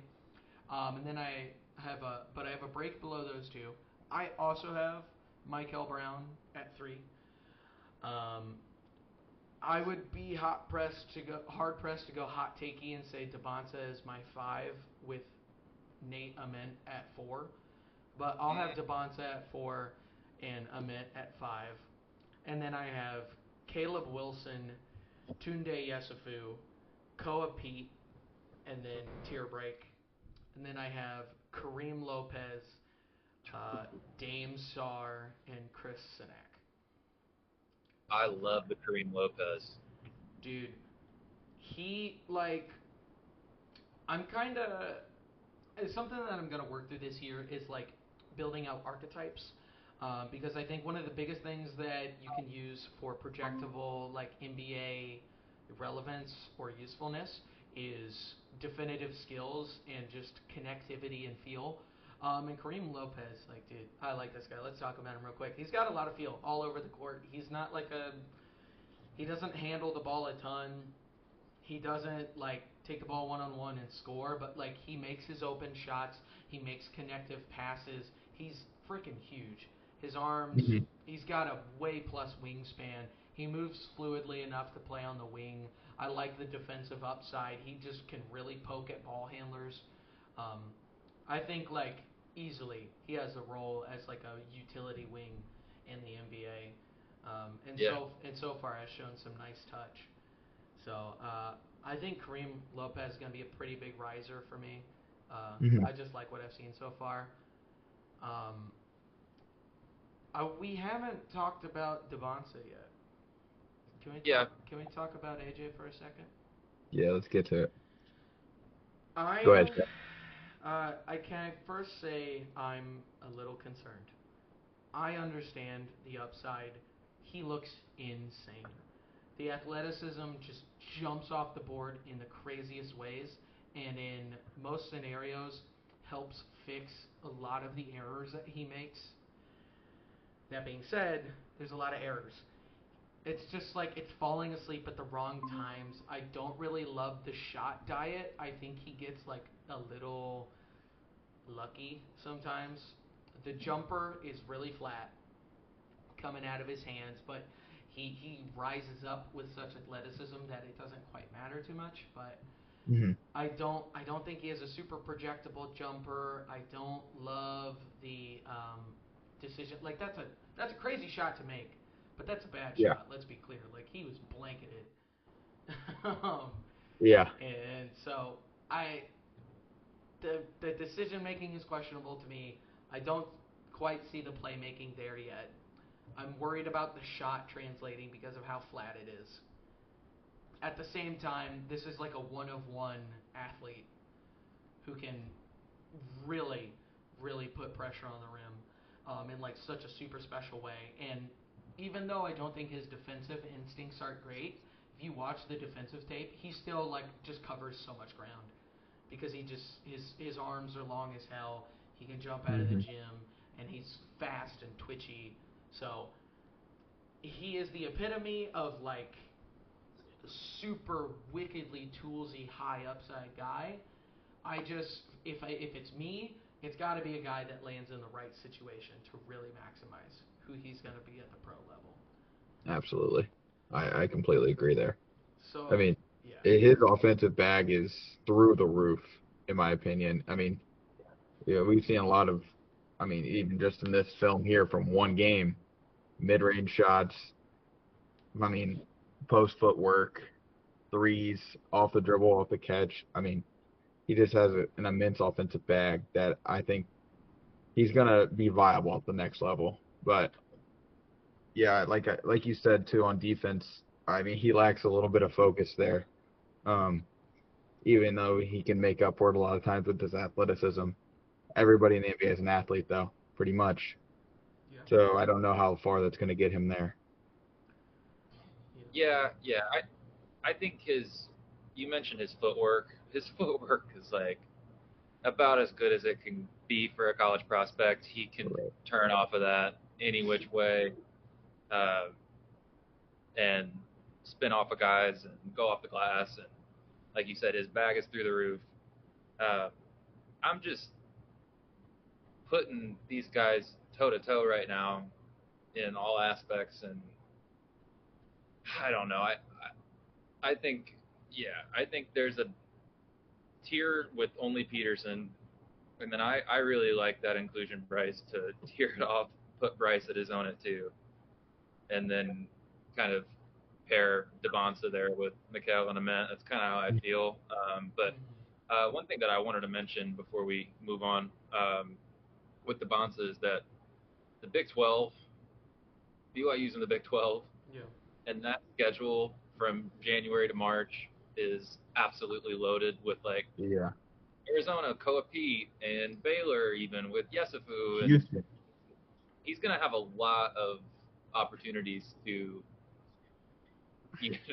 be a animal and go for 30 on a lot of primetime games, and it just feels like he's got the mandate as far as like hey, whatever media or public consensus as the potential number one guy here, and I would not be surprised if, depending on who ends up getting that pick, if he ends up, whoa, Anthony Bennett, you know, shocking people and going number one. Mhm. Uh, I just think he's got a lot of opportunities to just kind of separate himself as a elite scorer. I don't know. That's Yeah. not how I feel, and that's not how we feel, but um, there's a lot of juice for him still, and there's a lot of time left in this year. We've got Peterson kind of as the best prospect here, but I'm glad that we all agree on that. Yeah. Um, We'll see these next coming weeks. It doesn't look like Peterson's going to be playing, so because he's right. got a hamstring injury right now. We'll see if yeah. these guys can jump him in the um, consensus mocks around the world. But yeah, I'm really interested to see AJ Demancey against Houston. That'll be a hell of a ball game, man. I mean, both sides of the ball there. Yeah. I think like last thing on Tabanza, I think kind of the worst thing for him would be going to a situation like Brooklyn, where it's just like free reign, anybody do whatever. Like I think he needs to be honed, and like honestly, I think the Pacers would be an awesome landing spot for Devonta if that like just so happens to work out that way because I I mean, we'll see how willing Carlisle would be to like incorporate him, but I have a feeling that if the Pacers got a top three pick and took Bonsa or whatever, like Rick Carlisle is going to be told to play that guy. And I think like putting him in a system that likes to run like that with a disciplined, experienced, and incredibly smart head coach, like that might be exactly what he needs to like achieve his potential. If he's like being the secondary playmaker off of like Tyrese Halliburton, it would be electric. Like the amount of highlights that would come out of that team would be insane. So I prefer to see him do that rather than go be the guy for Brooklyn or something. Yeah, Yeah. I Just completely someplace agree. with a little more infrastructure. Yeah. All right. Do we want to finish things off? Give a couple shout outs to like some back end of the draft guys or back end first round really. Yeah. Yeah, We could. I'll throw We some could. sleepers out there. Yeah, Reed, go ahead. Um, I want to give a shout out to my boy David Mirkovic of Illinois. I mean, guy had 27 and 21 the other day. I understand it's against Colgate, but man, that's a hell of a ball game. I Freshman. mean, yeah. I mean, he's 18 or I think 19 years old. He's definitely not a great athlete, but he has a great feel for the game. I mean, his footwork around the rim is elite. He has a I don't know how he gets all these rebounds. He doesn't even get off the ground hardly at all, and somehow the ball ends up in his hands. And I mean, he's been not a hub for them offensively, but he has an ability to be, I believe. Um, yeah, I'm excited to see him continue to perform throughout the season, especially when they get Tomislav Ivic back to Mm. see if he can still put up these type not like 27 and 20 games, but in pretty good numbers here. Do you think they'll play both of them on the floor ever? Uh, who both the Ivic's together? No. No, no. Like David and Tomislav. Oh yeah, definitely. He's more of a four, Yeah, Mirkovic. he's got a Yeah. nice. He could stretch it out and Yeah. hit a piece in that game, and but it's kind of like a slower, like not like catapult, but a little bit of a step shot. Mhm. Uh, but yeah, I like Malkovich. I like you that shout out there. I was gonna go ahead and I had Kareem, by the way, and I liked it. Bryce, you had him in the lottery. I had him just outside at 15. Um, Christian Anderson at Texas Tech. I think that's one of your guys as well. Reed, did you have him in your first round? I had him in my 20s. Yeah, yeah. I had But him at 20. yeah, Um, he's pretty tough. I think he's a potential. I don't know. He could be a starting guard, but I see him more as like a electric, maybe like a. Well, I'm not Tyus Jones. I was gonna say Tyus Jones, Trey Jones type guard, not Tyus Jones. Please not Uh, Tyus Jones this season. if you want to laugh, look at go on Real App or ESPN or something and look Hold at on. his last five. Hold up. Let me pull up the clip. You keep talking. Pure Tony Hill, Tony Snell behavior. Um, yeah, I like Christian Anderson. I wanted to give him a shout out. Texas Tech has maybe one of their best squads in a while, and I was sad to have to omit JT Toppin from my 30. I just think he's a little bit. It's a little weird to envision what kind of investment you'd be putting in him, even though he's been pretty prolific already to start this year. He's just a little bit of a tweener. Mhm. Shout out JoJo Tugler. We mentioned him earlier. Um, Hell Reed of a is defender. Reed's very high on Steinbach. I had him in the mid 20s there. Mhm. Um, Bryce, did you want to talk about Dame Sar? Because That was also going to be a name I threw out there.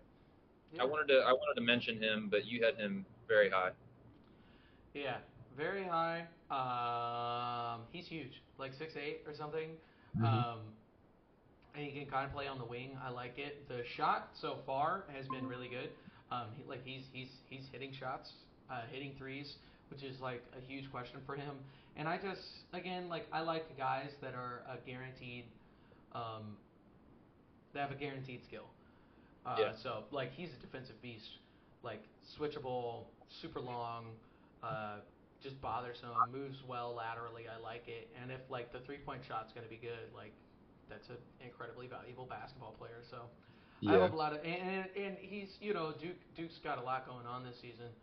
A oh lot yeah, of players, so he's been kind of relegated to just like a background like supporting piece, but like playing his role, doing it well. Like the shot doesn't look that bad to me. It looks pretty fluid.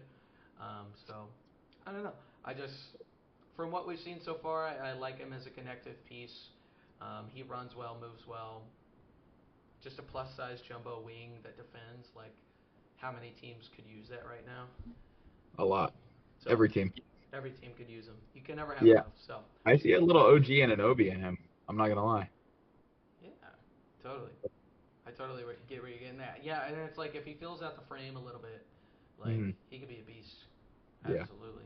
So, I just again I like guys that like you can theoretically have like definitive roles for. Like as we go on throughout the season, like that's why I might end up like cooking off on like Koa Pete or something, just because like I'm like I don't know where he fits in the NBA. I'm not sure, and that's what I'm projecting for personally. So like guys with definitive roles, big fan of Dame Star. I threw another Duke guard, like you said, they got a lot going on there. I threw Isaiah Evans on the board. I was wondering if any of you guys had him. I I got him at 15 actually, right outside my lottery. Yeah, I had him right around there initially. Ended up bumping him down a little bit earlier today as I was cleaning stuff up, but I think he's kind of a lock to go in the Yeah. first round as well. I mean, him and Sar, there's some not some redundancies, but they've just got so much flexibility to like throw multiple of these kind of guys out there. But I've liked the way that he's looked so far. He had a really good game against Texas, as you could see earlier. That was an exhibition, right? No, this is a real game. Oh yeah. I mean, hell, Isaiah Evans was getting first round buzz last year, and he barely even played. Yeah. I mean, yeah. So I definitely can see him going in the first round. His jumper plays. I mean, it is smooth. Did I think we tried our best to kind of Real quick, I got the Tyus Jones Forward. Tyus Jones stats up at the top. Oh, that is disgusting.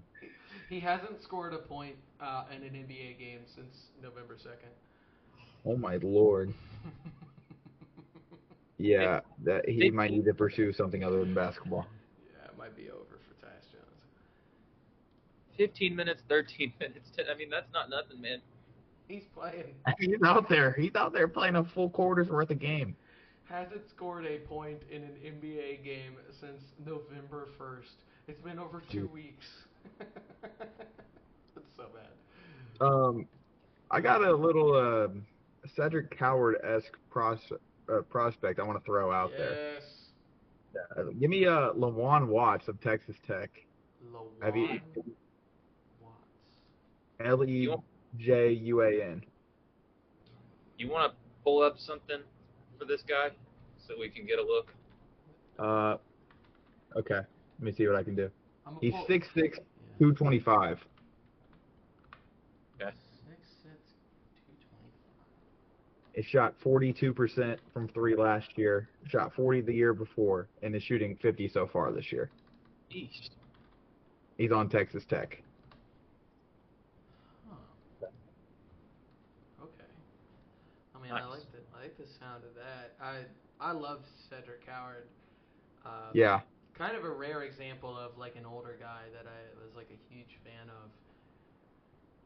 But he was just such a shooter all throughout his entire college career. So I think sometimes when a guy shows you that at every step of the way that he can shoot the damn basketball, you should probably just believe it at a certain point. Yeah, go ahead, Chili. Just threw up Acuff, his tape against Memphis. You had him in your lottery, right, Reed? Yeah, he's at the very back end. He's teetering right now, honestly. Why do you? I need to see some more. I need to see some more of him. I haven't watched too much of Arkansas yet. Yeah. What do you like about Acuff? I mean, he's a Calipari guard.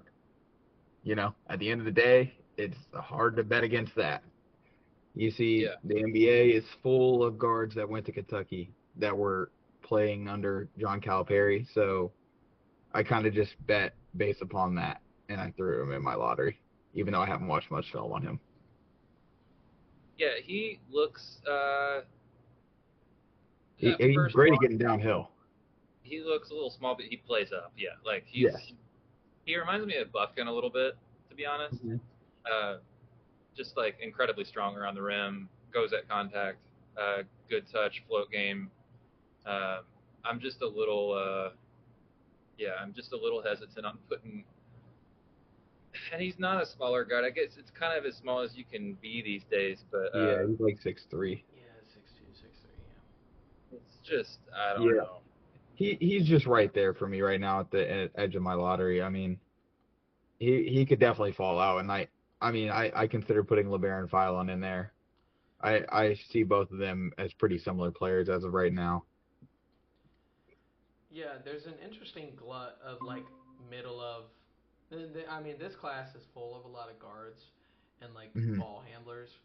Um, there's an interesting glut of kind of back end of the round guards, or into the lottery kind of guard level players that I'll be interested to see how they kind of separate themselves. You have like Darius Acuff and Ben Sturts and LeBaron Philon and Isaiah Evans and Dash Daniels, like all these guys that are kind of, we don't really know where to put them, but there's a lot of them in there, and many of them are like kind of similar guys. So be interested Hmm. to Yeah, see how they kind of separate themselves.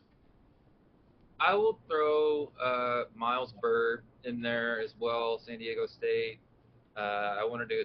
You could throw Miles Uzon a shout out as well. Some older guys, Braden Smith. Can't go the episode without mentioning Braden.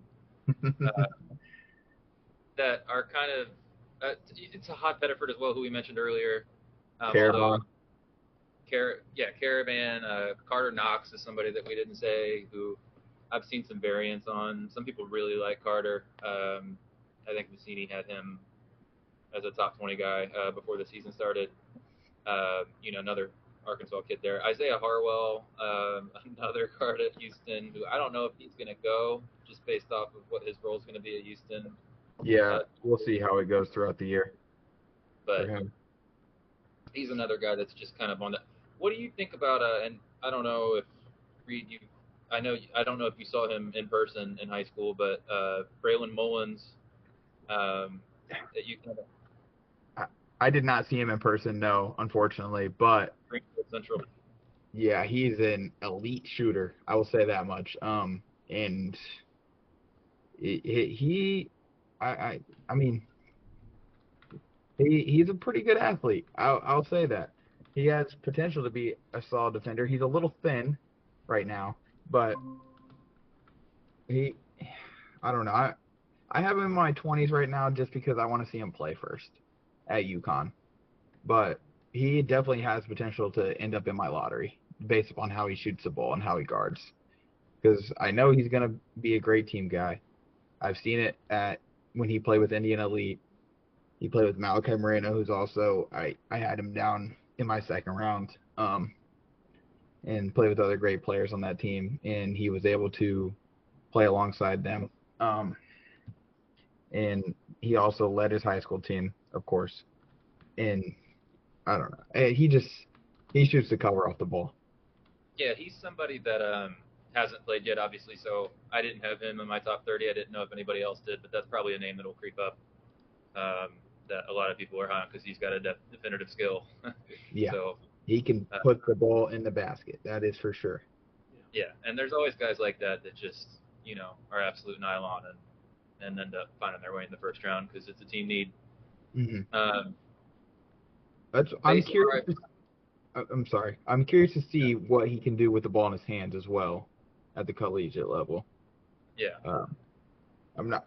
He has a solid handle from what I have seen, but that is against high school competition, so we'll see what he can do in college with that. yeah, and Okay, go ahead. UConn's a loaded rotation as well. So Yeah. yeah, I'm interested to see Mullins incorporated. Um, I put Vasar on the screen. There's another crop of I wanted to give you the floor real quick, read on if there were any bigs that we haven't mentioned yet. That I know we talked Uh, about a couple earlier. I mean, I have Thomas Howell top 20, but he's more of a 3-4. Um, Other bigs I got a Dave Mara top 30. I think he's just a 7'3". He can protect the rim at an elite level. Um, I want to see him keep doing it throughout the season because at UCLA he didn't get much time to be out there and show that he could do it. But I It's mean, very frustrating. yeah, it was considering we were both pretty high on him going into his freshman year. Yeah, it was sad to not see him get out there and get some tick most games, but so far so he's looked pretty good. I mean, even he's shown some playmaking out of the post. But I mean, yes, his offensive game is not super elite right now. He's 7'3" though, and he can catch lobs. It's freaking So huge, and the playmaking, like his international tape coming in was he it was plus playmaker. yes, And Cronin, right, at UCLA, yeah. it was Cronin, right? I mean, what I didn't really get. Um, I don't know if there was just a lot of hoopla there in that first year about like he doesn't. I'm having a hard time translating like game speed, or Hmm. I don't have faith in you know. I, yeah, he didn't. He got very little opportunity there, and Destiny May's gonna make that work Hmm. this year. It looks like so. Wanted to shout out to Daimara. He was somebody that like pre coming into draft process last year was like potentially regarded as like not a number one pick, but like He maybe was a probably that was 2 years ago because yeah. this is his junior year. But yeah, he was. I mean, coming into the season, he was looked at as a lottery pick. So we'll see. Some other bigs that I had just honorable mentions for my top 30s. I had Jacobson of Purdue. I'm sure you don't want to see him go as a Purdue fan. I'm sure you want him to stay, but he's looked pretty solid, and especially against Alabama, he looked really good. I got Ejiofor from St. John's, just an energy guy. Plays hard on both ends, rebounds the hell out the ball, defends the rim at a high level. Um, I got Alvaro Fulagaris from Iowa, just another hub big guy.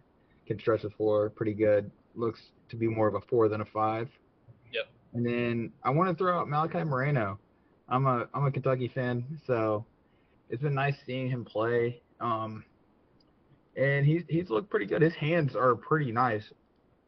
I mean, he catches the ball pretty well around the rim and goes up with it pretty quick. So I like that, and he's rebounded the ball pretty well.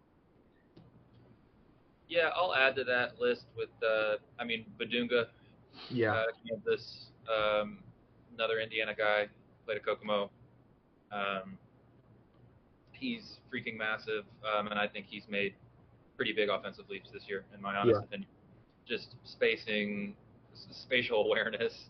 Uh, he's developed a pretty good pick and roll partner with Peterson, who's going to be out for a little while, but like that was pretty electric in those first few games. hmm Uh, just knows now when to get in and get out. So yeah, I think he's kind of on the teetering edge of like he's got a little bit more to prove, but he could definitely end up being just pure mass. Could just right. end up a guy that goes early. Uh, and I throw you threw in Jacobson, which I didn't expect you to say, but I was going to say Kaufman Wren, Oh, okay. just because His um, playmaking out of the short roll against Alabama really impressed me. I think he's got everything he needs to be a backup rotation big. Hmm. Um, Especially if he obviously, rebounds the ball at how he has so far. somebody that could come in and like give you instant offense, and he could be a team defender. I don't necessarily think you have to like. I don't know if he'd be your 4 or 5 in the NBA. That'd be a discussion, but uh, I think he could potentially come out in the perimeter and like try his best. You know, Yeah, I don't know if you're like necessarily like he's a drop guy. Like I think you'd hope that you could bring him in to switch out if you need to and not panic. So uh, yeah, Grunlow was the last guy I wanted to throw out there. 7'1", big at Virginia. Shows a little bit of floor spacing potential. Shot's a little weird, but he seemed to have pretty. I think he's German. Played in the German league last year. Showed some success. I think he led. He was second in the German league in blocks, if I remember. Um, so didn't obviously haven't been able to catch a ton of Virginia, but that's a name I've been seeing hmm as a sleeper riser. Bryce, yeah. I was gonna say, Bryce, you got anybody you want to throw out there? more Bryce's up. Oh, I mean, you guys are the college ball guys. I don't think I have anybody too fun to throw out there. I like Joseph Tugler. I know I mentioned him earlier. 6'8" with like a 7'6" wingspan is like Hmm. hilarious. I don't know what to do with him in the NBA. I wish he was like a little more like laterally quick, but I I don't So mean, know. he's elite on the defensive end. He just has negative touch around the rim right now. He's got like He's gotten Okay, better though. he's got like OKC trades like 6 second rounders to get him at the 28th pick written all over him. Mhm. Yeah, um, I would actually love him for yeah, you guys. That'd be sick. yeah. I would not. And we haven't really talked about him, but I like Ben Sturts. He's kind Mhm. of an older guy. He's 22 already. He could have gone in the draft last year, decided not to. Followed Ben McCollum to Iowa. Um, he's looked good. Like he is a shooter, man. He is a pure shooter, and that's again that kind of Yeah, thing where it's like when you see a guy have a track record of doing a certain skill, it's projectable skill at that point. So he's always been a shooter. I like that. He's big. He's like 6'4", 6'5". He He's is. pretty big as far as like point guards go. So like that's a backup point guard in the NBA right there. Like some guy who just comes off, runs an offense, makes smart plays, doesn't turn the ball over, solid defense, shoots it enough, but isn't like a highlight machine or anything. I like Ben Sturts. He's steady hand. He's going to be good. Kind of an older guy, but that's okay. But I think you guys covered just about anything else. yeah. The thing is, these last couple drafts, we've had a lot of guys who were younger go back to school that we didn't project to, Yeah. and these older guys have slid into the late lottery, late first round, mid to late first round. So I mean, that's why I try to throw some older guys out there. So Yeah. Yeah. There's definitely going to be there's a lot of like juniors and seniors that are going to be taken in this class. yeah, So we shall see. yes sir. Alrighty, gentlemen. I think that just about wraps us up here. This was a big one. This is a long one, but that's okay. We had a lot to get through. Yep. A lot of good discussion going on. So I guess we'll just go ahead. We will catch you all next time. Hopefully, we incorporate some more college basketball moving forward. And this has Thank been you guys another for having. episode of yeah, It was absolutely, awesome, brother. Reed. Yes sir. Yeah, thank you for being here, man. Yes, of course. Anytime. Alrighty, See you. y'all. All right. See you, fellas. Bye bye.